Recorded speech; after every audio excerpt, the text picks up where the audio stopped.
Hi all, welcome back to my channel. ಇವತ್ತು ನಾನು ಬಂದಿದ್ದೇನೆ ಮತ್ತೊಂದು ರೆಸಿಪಿಯೊಂದಿಗೆ.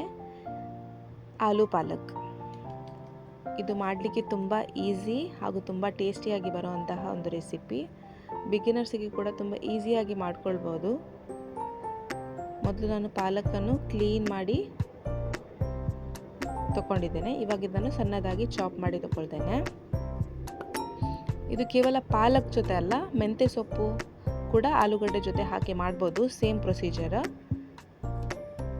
ಇಲ್ಲಿ ನಾನು ಪಾಲಕ್ ಸೊಪ್ಪು ಆಲೂಗಡ್ಡೆ ಹಾಕಿ ಹೇಗೆ ಮಾಡೋದು ಅಂತ ತೋರಿಸ್ತಾ ಇದ್ದೇನೆ. ಮೆಂತ್ಯ ಸೊಪ್ಪು ಕೂಡ ಹೀಗೆಯೇ ಈ ವಿಧಾನದಲ್ಲಿ ಮಾಡ್ಬೋದು. ಎರಡು ಕೂಡ ತುಂಬ ಚೆನ್ನಾಗಿ ಬರ್ತದೆ. ಇವಾಗ ನಾನು ಆಲೂಗಡ್ಡೆ ಇಲ್ಲಿ 4 ತಗೊಂಡಿದ್ದೇನೆ. ನಿಮಗೆ ಕಮ್ಮಿ ಬೇಕಾದರೆ ಕಮ್ಮಿ ತಗೊಳ್ಬೋದು, ನಿಮ್ಮ ಇಷ್ಟಕ್ಕೆ ಅನುಸಾರವಾಗಿ ತಗೊಳ್ಳಿ. ಈಗ ಆಲೂಗಡ್ಡೆಯ ಸಿಪ್ಪೆನೆಲ್ಲ ತೆಗೆದು ಇದನ್ನು ಮೀಡಿಯಂ ಸೈಜಲ್ಲಿ ನಾನು ಕಟ್ ಮಾಡಿ ತಗೊಳ್ತೇನೆ.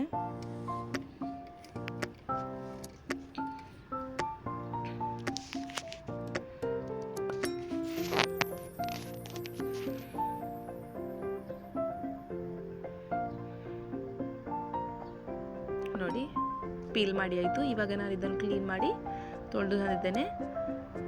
ಮೀಡಿಯಂ ಸೈಜಲ್ಲಿ ಕಟ್ ಮಾಡಿ ತಗೊಳ್ತಾ ಇದ್ದೇನೆ.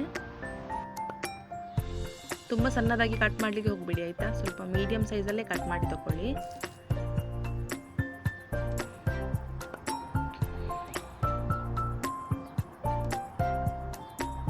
ನೋಡಿ, ಈಗ ಆಯ್ತು ಇದು. ಈಗ ಸ್ವಲ್ಪ ಹೊತ್ತು ನೀರಲ್ಲಿ ಹಾಕಿ ಇಡ್ತೇನೆ ನಾನು. ನೀರಲ್ಲಿ ಹಾಕಿ ಇಟ್ಟು ಸೊಪ್ಪನ್ನು ಕ್ಲೀನ್ ಮಾಡಿ ತಗೊಳ್ತೇನೆ. ಸೊಪ್ಪನ್ನು ಕ್ಲೀನ್ ಮಾಡಿ ತರ್ತೇನೆ. ಓಕೆ, ಇವಾಗ ನಾನು ಇಲ್ಲಿ ಸ್ಟವಲ್ಲಿ ಪ್ಯಾನನ್ನು ಇಡ್ತಾ ಇದ್ದೇನೆ ಬಿಸಿ ಮಾಡಲಿಕ್ಕೆ.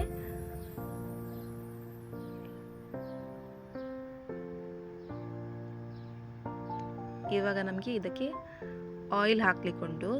ಆಯಿಲ್ ಸ್ವಲ್ಪ ಜಾಸ್ತಿ ಹಾಕಿ. ನಾನಿಲ್ಲಿ ಮಸ್ಟರ್ಡ್ ಆಯಿಲನ್ನು ಯೂಸ್ ಮಾಡ್ತಾ ಇದ್ದೇನೆ. ತುಂಬ ಹೆಲ್ದಿ ಆಗಿರುತ್ತೆ ಮಸ್ಟರ್ಡ್ ಆಯಿಲ್ ಹಾಕಿದರೆ. ಸ್ವಲ್ಪ ಜಾಸ್ತಿ ತಗೊಳ್ಳಿ ಆಯಿಲ್. ಯಾಕೆಂದರೆ ನಮಗೆ ಇಲ್ಲಿ ಆಲೂಗಡ್ಡೆ ಫ್ರೈ ಮಾಡಲಿಕ್ಕುಂಟು. ಆಯಿಲಲ್ಲೇ ಫ್ರೈ ಆಗಬೇಕು.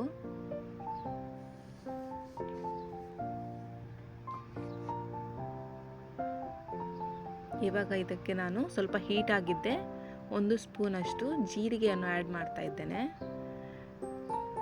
ಜೀರಿಗೆ ಹಾಕಿ ಒಂದು 5 to 10 ಸೆಕೆಂಡ್ಸ್ ಬಿಡಿ. ಆಮೇಲೆ ಆಲೂಗಡ್ಡೆಯನ್ನು ಆ್ಯಡ್ ಮಾಡಿ.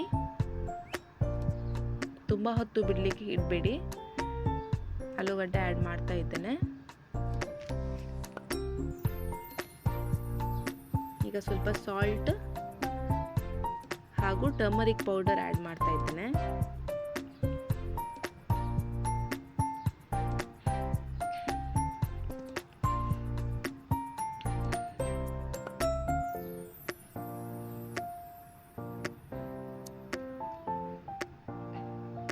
ಇವಾಗ ಸೌಟಲ್ಲಿ ಸ್ವಲ್ಪ ಮಿಕ್ಸ್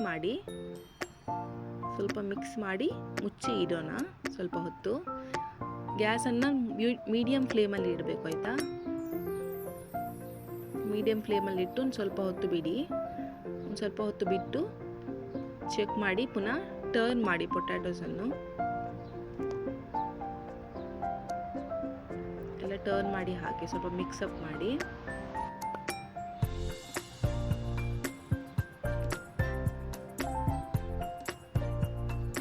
ಈಗ ಮತ್ತೆ ಮುಚ್ಚಿ ಇಡ್ತಾ ಇದ್ದೇನೆ. ಮುಚ್ಚಿ ಇಟ್ಟು ಈಗ ನನ್ನ ಬಾಲ್ಕನಿಯಲ್ಲಿ ಅರಳಿರುವಂಥ ಹೂಗಳನ್ನು ನಿಮಗೆ ತೋರಿಸ್ತಾ ಇದ್ದೇನೆ. ಇವತ್ತು ನನ್ನ ಸಣ್ಣದಾದ ಒಂದು ಗಾರ್ಡನ್ ಇದೆ, ಸಣ್ಣದು. ಅದರಲ್ಲಿ ಅರಳಿರುವಂಥ ಹೂಗಳು.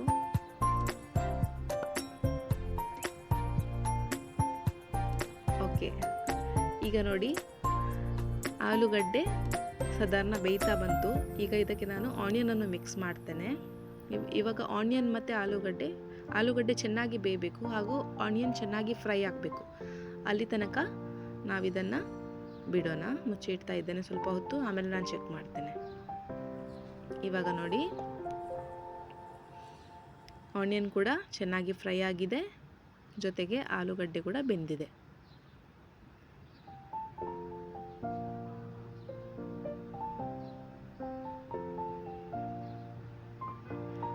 ಓಕೆ, ಈಗ ನಾನು ಇದಕ್ಕೆ ಪಾಲಕ್ ಸೊಪ್ಪನ್ನು ಆ್ಯಡ್ ಮಾಡ್ತಾ ಇದ್ದೇನೆ. ಸ್ವಲ್ಪ ಸ್ವಲ್ಪ ಆ್ಯಡ್ ಮಾಡಿ, ಒಟ್ಟಿಗೆ ಹಾಕಲಿಕ್ಕೆ ಹೋಗಬೇಡಿ. ಸ್ವಲ್ಪ ಸ್ವಲ್ಪ ಹಾಕಿ ಮಿಕ್ಸ್ ಮಾಡಿ. ತುಂಬ ಜಾಸ್ತಿ ಇದೆ, ಸ್ವಲ್ಪ ಸೊಪ್ಪು ಇದ್ದರೆ ಪರವಾಗಿಲ್ಲ. ಜಾಸ್ತಿ ಸೊಪ್ಪಿದ್ರೆ ನನ್ನ ಹತ್ರ ಈಗ ಜಾಸ್ತಿ ಉಂಟು ಸೊಪ್ಪು, ಹಾಗಾಗಿ ಸ್ವಲ್ಪ ಸ್ವಲ್ಪನೇ ಹಾಕಿ ಮಿಕ್ಸ್ ಮಾಡ್ತಾ ಇದ್ದೇನೆ.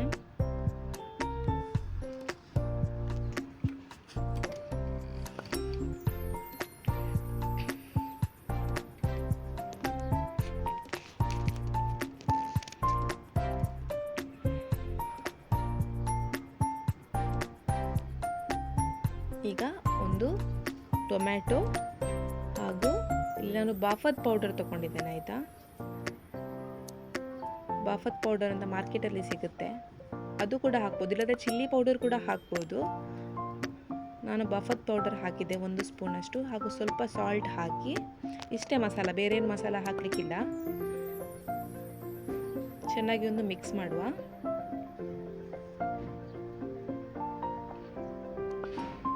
ಹಾಗೂ ಮುಚ್ಚಿ ಇಡುವ. ಗ್ಯಾಸನ್ನು ಮೀಡಿಯಮ್ ಫ್ಲೇಮಲ್ಲೇ ಇಟ್ಟು ಬೇಯಿಸುವ ಇದನ್ನು. ಸೊಪ್ಪು ಬೇಗ ಬೇಯುತ್ತೆ, ತುಂಬ ಜಾಸ್ತಿ ಟೈಮ್ ಇಟ್ಕೊಳ್ಳೋದಿಲ್ಲ. ಇವಾಗ ನೋಡ್ಬೋದು ನೀವು ಎಷ್ಟು ನೀರು ಬಿಟ್ಟಿದೆ ಅಂತ. ಸೊಪ್ಪು ನೀರು ಬಿಡುತ್ತೆ, ನೀರೇನು ಹಾಕಲಿಕ್ಕಿಲ್ಲ ಇದಕ್ಕೆ, ಆಯಿತಾ. ನೀರು ಸ್ವಲ್ಪ ಕೂಡ ಆ್ಯಡ್ ಮಾಡಬೇಡಿ, ಎಣ್ಣೆಯಲ್ಲೇ ಫ್ರೈ ಆಗಬೇಕಿದು. ಇವಾಗ ನೋಡಿ ತುಂಬ ನೀರು ಬಿಟ್ಟಿದೆ, ನೋಡ್ಬೋದು ನೀವು. ಈಗ ನಾನು ಓಪನ್ನೇ ಇಡ್ತೀನಿ, ಯಾಕಂದರೆ ಇಷ್ಟು ನೀರು ಬೇಡ ನನಗೆ, ಹಾಗಾಗಿ ಓಪನ್ನೇ ಇಟ್ಟು ಇದನ್ನು ಮಿಕ್ಸ್ ಮಾಡ್ತೀನಿ.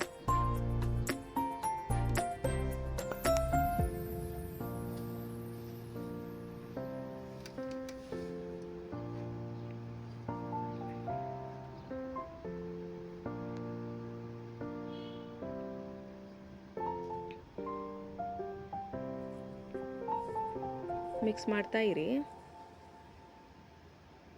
ಆಗ ನೀರು ಸ್ವಲ್ಪ ಸ್ವಲ್ಪ ಡ್ರೈ ಆಗ್ತಾ ಹೋಗುತ್ತೆ.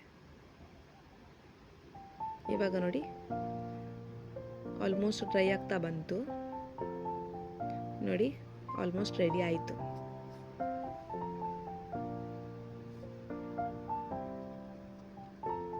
ನೋಡಿದ್ರಲ್ವಾ, ಇಷ್ಟು ಈಸಿ ಆಗಿದೆ ಮಾಡಲಿಕ್ಕೆ ಕೂಡ, ಹಾಗೂ ತುಂಬ ಟೇಸ್ಟಿ ಆಗಿರುತ್ತೆ ರೆಸಿಪಿ. ನೀವು ಕೂಡ ನಿಮ್ಮ ಮನೆಯಲ್ಲಿ ಇದನ್ನು ಟ್ರೈ ಮಾಡಿ, ಹಾಗೂ ಹೇಗೆ ಆಗಿತ್ತು ಅಂತ ನನಗೆ ಕಮೆಂಟ್ ಬಾಕ್ಸಲ್ಲಿ ತಿಳಿಸಿ. Okay, thank you, bye.